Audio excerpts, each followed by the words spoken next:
قیامت کا پہلا خوفناک دن، سب سے پہلے جس سے ہی حساب لیا جائے گا وہ حضرت جبرائیل علیہ السلام ہوں گے۔ سب سے پہلی نعمت جو زمین سے اٹھائی جائے گی وہ شہد ہوگی۔ سب سے پہلے جس عمل کے بارے میں عورت سے پوچھا جائے گا وہ بسم اللہ الرحمن الرحیم۔ محترم ناظرین، یہ امر یقینی ہے کہ ہر ایک جاندار نے موت کا ذائقہ چکھنا ہے، جس طرح کہ اللہ تبارک و تعالیٰ ارشاد فرماتا ہے کہ ہر جاندار نے موت کا ذائقہ چکھنا ہے۔ جو یہاں پر آیا ہے اس نے ایک نہ ایک دن واپس ضرور جانا ہے۔ محترم ناظرین، مرنے کے بعد انسان کی پہلی منزل قبر ہوتی ہے۔ حضور پاک صلی اللہ علیہ وسلم کے ارشادات کے مطابق قبر انسان کی 5 منزلوں میں سے ایک منزل ہے۔ اگر انسان اس میں کامیاب ہو جائے تو آگے کی منزلیں آسان ہو جاتی ہیں، اور اگر اس منزل میں ناکامی ہو جائے تو آگے کی منازل انتہائی مشکل اور خراب ہو جاتی ہیں۔ اور ایک حدیث مبارکہ میں آتا ہے جس کا مفہوم یہ ہے کہ حضور پاک صلی اللہ علیہ وسلم نے ارشاد فرمایا کہ اللہ تبارک و تعالیٰ کی طرف سے قبروں پر ایک فرشتہ مقرر ہے۔ جب میت کو دفن کیا جاتا ہے تو وہ فرشتہ اس کی قبر کی مٹی کو ہموار کرتا ہے،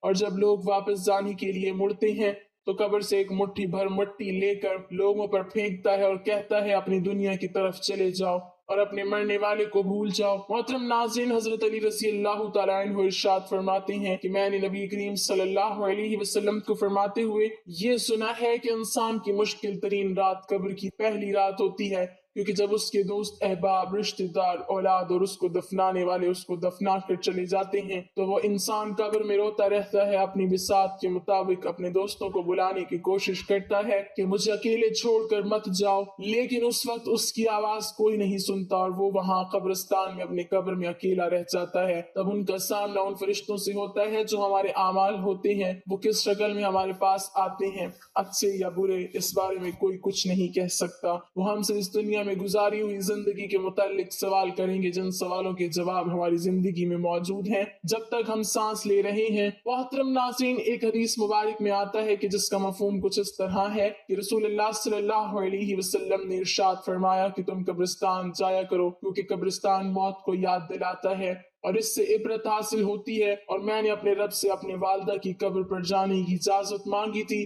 مجھے اس کی اجازت مل گئی ہے، لہٰذا تم بھی قبرستان جایا کرو۔ وہاں جانے سے دنیا سے بے رغبتی پیدا ہو جاتی ہے اور آخرت یاد آتی ہے۔ حضرت سیدنا سعید ابن مسیب رضی اللہ تعالیٰ عنہ ارشاد فرماتے ہیں کہ ایک مرتبہ ہم شیر خدا حضرت علی رضی اللہ تعالیٰ عنہ کی ہمراہ مدینہ منورہ کی قبرستان گئے۔ حضرت علی رضی اللہ تعالیٰ عنہ نے قبر والوں کو سلام کیا اور فرمایا، اے قبر والوں، تم اپنی قبر بتاؤ گے یا ہم تمہیں بتائیں؟ راوی فرماتے ہیں کہ ہم نے قبر سے وعلیکم السلام رحمۃ اللہ وبرکاتہ کی آواز سنی، اور ایک آواز یہ سنی کہ کوئی کہہ رہا ہے، اے امیر المومنین، آپ ہی خبر دیجئے کہ ہمارے مرنے کے بعد اس دنیا میں کیا ہوا؟ حضرت علی رضی اللہ تعالیٰ عنہ نے ارشاد فرمایا، سن لو، تمہارے مال تقسیم ہو گئے، تمہاری بیویوں نے دوسرے نکاح کر لیے، تمہاری اولاد یتیموں میں شامل ہو گئی، جس مکان کو تم نے بہت مضبوط بنایا تھا اسی مکان میں تمہارے دشمن آباد ہو گئے۔ پھر حضرت علی رضی اللہ تعالیٰ عنہ نے ارشاد فرمایا، اب تم اپنا حال سناؤ۔